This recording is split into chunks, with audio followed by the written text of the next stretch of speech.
Hello everyone.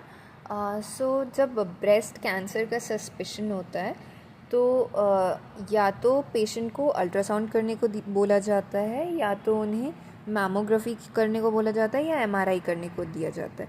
तो based on ये तीनों के हिसाब से या फिर मतलब पेशेंट कोई एक भी करवाएगा तो बेस्ड ऑन दैट एक बायराड स्कोर तैयार होता है।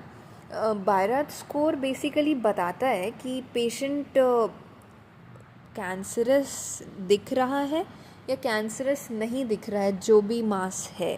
तो बायराड स्कोर इस हिसाब से है कुछ, जैसे अगर कैटेगरी 0 है तो इनकम्प्लीट असेसमेंट है, यानी कि उसके अल्ट्रासाउंड या मैमोग्राफी या फिर एमआरआई में कुछ ऐसा पता नहीं चल पाया कि क्या है उसमें, तो नॉट एप्लीकेबल है। उसके बाद उसको दोबारा से कोई और इन्वेस्टिगेशंस करवाने पड़ते हैं। बायराड स्कोर 1 में नेगेटिव होता है, यानी कि इसमें हमारा कोई भी सस्पेशन नहीं है कैंसर का।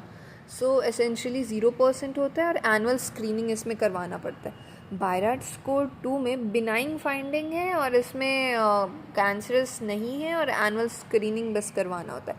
अब बायराड स्कोर 3 से एक्चुअल में प्रॉब्लम शुरू होती है, मतलब प्रोबेबल बिनाइन फाइंडिंग होती है, यहाँ से हमारा सस्पिशन शुरू होता है। ठीक है, तो इसमें 0% से लेके 2% तक चांसेस है कि मैलिग्नेंसी यानी कैंसर हो सकता है।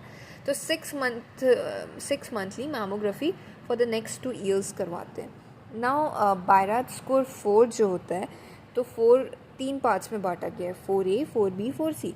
4A जो होता है लो लेवल ऑफ सस्पिशन है, 2 to 10% सस्पिशन है कि ये मैलिग्नेंसी हो सकता है। 4B जो होता है मॉडरेट सस्पिशन है, 10 से 50% चांसेस है कि कैंसर हो सकता है। 4C जो होता है हाई सस्पिशन फॉर मैलिग्नेंसी होता है, 50% से लेके 95% चांस है कि कैंसर है।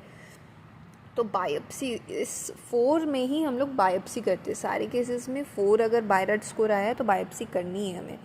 देन 5th जो होता है हाई सजेस्टिव ऑफ मैलिग्नेंसी है, more than 95%, so appropriate action should be taken. And then जब बायराड स्कोर 6 आता है, नॉन बायोप्सी प्रूवन मैलिग्नेंसी है, मतलब हमें पता है, बायोप्सी कर लिए हैं, पता है कि ये कैंसरस ही है, तो एप्रोप्रिएट ट्रीटमेंट करते हैं। Thank you.